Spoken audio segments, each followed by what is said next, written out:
Un rabbin et son fils ont été attaqués à l'arme blanche à Paris alors qu'ils se rendaient à la synagogue pour l'office du matin.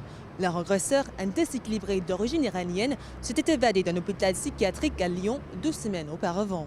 C'est un acte de folie que beaucoup de juifs appellent déjà un acte d'antisémitisme. Mardi matin, un déséquilibré a attaqué un rabbin de 49 ans et son fils à coups de cutter alors qu'ils tentaient de gagner la synagogue Bethel, rue Saunier, dans le 9e arrondissement. Certains pensent que c'est parce qu'ils étaient juifs. Je pense que quand même, mon Dieu, synagogue, un rabbin qui a une barbe, qui porte un chapeau feutre, qui a les habits concernant sa religion, et avec son fils, certainement qu'il avait peut-être une kippa comme moi je porte devant vous aujourd'hui.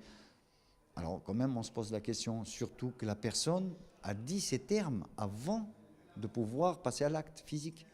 Ah, je répète, Allah ou Akbar, il a dit. L'agresseur s'est jeté sur le cou de rabbin et l'a taillé à coups de cutter.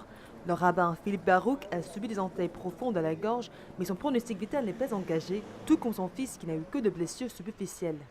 Il reste à savoir si c'est vraiment un fou, et même si c'est un fou, c'était quand même quelqu'un qui a pris des juifs comme cible. Même si c'était un fou, il a crié à l'Akbar, il a pu poignarder quelqu'un qui avait une kippa, qui avait une barbe. Donc c'était quand même pas innocent, même s'il n'était pas maître de toutes ses facultés, quoi. 2 livreurs de la boulangerie du quartier ont maîtrisé le suspect qui se trouve désormais en garde à vue. En s'en prenant un rabbin et une autre personne, n'était pas obligé de savoir que c'était son fils, mais à côté d'une synagogue ou face à une synagogue, il semblerait donc que l'acte soit motivé par la haine antisémite. Mais l'enquête le déterminera. D'après les rapports, l'agresseur qui s'est évadé d'un centre psychiatrique à Lyon serait né à Téhéran. Âgé de 28 ans, il se trouvait encore dans la combinaison de l'hôpital d'où il s'était échappé. Mohamed Merah, c'était un déséquilibre qu'il avait dans la tête de faire une chose pareille. C'était pas quelqu'un de normal.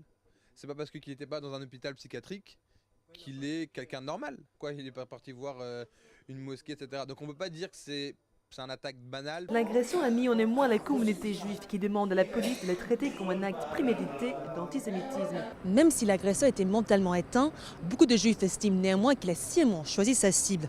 Les agressions de ce type ne sont pas courantes en France, mais depuis 2012, les actes antisémites ont augmenté de 60%. Je suis Christina Okello pour JN1 à Paris.